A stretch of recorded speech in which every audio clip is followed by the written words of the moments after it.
आखिरी खत।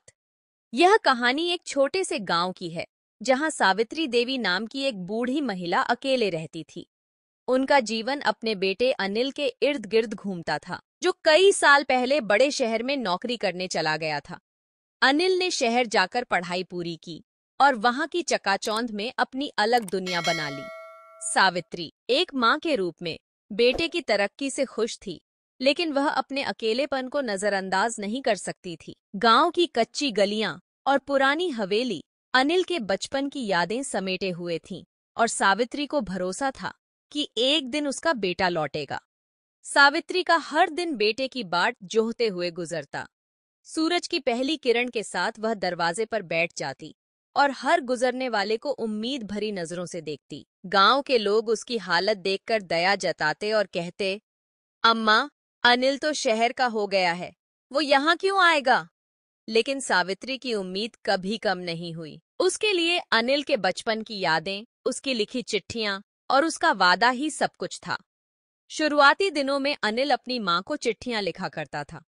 उन चिट्ठियों में वह शहर की चकाचौंध और अपनी जिंदगी के किस्से सुनाता। हर चिट्ठी में एक वादा होता कि वह जल्द ही आएगा, लेकिन सालों बीत गए और वह वादा कभी पूरा नहीं हुआ। सावित्री ने उन चिट्ठियों को अपनी अलमारी में संभाल कर रखा।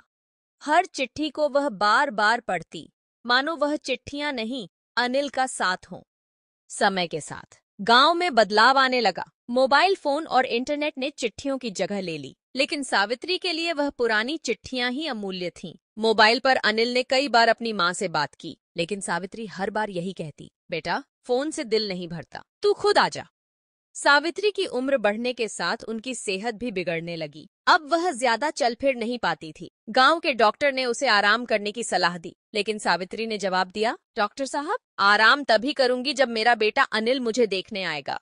दूसरी तरफ अनिल की जिंदगी भी संघर्षों से भरी थी। बड़े शहर में नौकरी और परिवार की जिम्मेदारियों ने उसे इतना व्यस्त कर दिया था कि वह अपनी मां की यादों को पीछे छोड़ चुका था। उसने गांव आने की कई बार योजना बनाई, लेकिन हर बार कोई न कोई कारण उसे रोक लेता। सावित्री ने एक दिन अनिल को चिट्ठी लिखी। उसमें लिखा था, बेटा, अब मां ज्यादा दिन नहीं रहेगी। अगर तुझे मुझे आखिरी बार देखना है तो जल्दी आ जा। इस चिट्ठी को लिखते वक्त सावित्री की आंखें भर आईं। उसने यह चिट्ठी पोस्ट करवाई और फिर अनिल का इंतजार शुरू किया।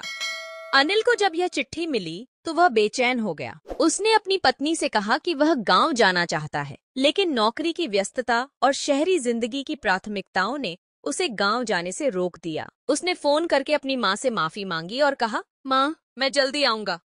कुछ हफ्तों बाद गांव में खबर फैली कि सावित्री देवी का निधन हो गया। गांव के लोगों ने उसकी अंतिम यात्रा में हिस्सा लिया। सबकी आंखें नम थीं, क्योंकि वह महिला अपनी जिंदगी के आखिरी समय तक अपने बेटे के प्यार का इंतजार करती रही। अनिल जब गांव पहुंचा तो वह अपनी मां के घर गया। वहां उसे मां की डायरी और चिट्ठियों का संग्रह मिला। डायरी के हर पन्ने में मां के दिल का दर्द और बेटे के प्रति प्यार झलक रहा था।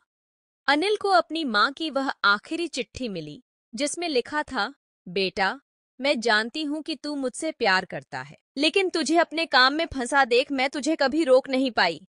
तू खुश रह, यही मेरी आखिरी ख्वाहिश है। अनिल ने मां की चिट्ठियों को पढ़कर समझा कि उसने अपने जीवन के सबसे अहम रिश्ते को नजरअंदाज किया था। उसने तय किया कि वह अपनी मां की याद में गांव की तरक्की के लिए काम करेगा।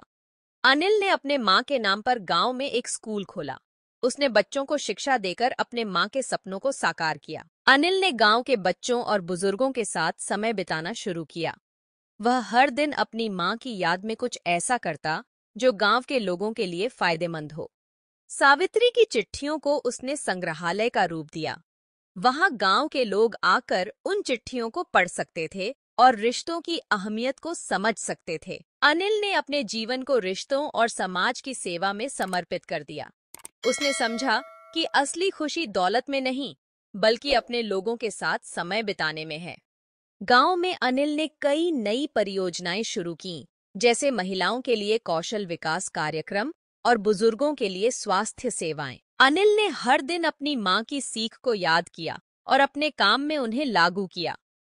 गांव के लोग अनिल को प्यार और सम्मान देने लगे। सबने उसकी मेहनत को सराहा और उसे सावित्री का सच्चा बेटा माना। अनिल ने अपनी मां को सच्ची श्रद्धांजलि दी। उसने अपने जीवन को ऐसा बना लिया जिससे उसकी मां भी गर्व महसूस करती। शिक्षा, रिश्ते और समय दोनों अनमोल हैं। उन्हें नजरअंदाज न करें, क्योंकि एक बार खो जाने के बाद उन्हें वापस पाना असंभव है। जीवन की असली खुशी अपने परिवार और अपने लोगों के साथ होती है। धन्यवाद।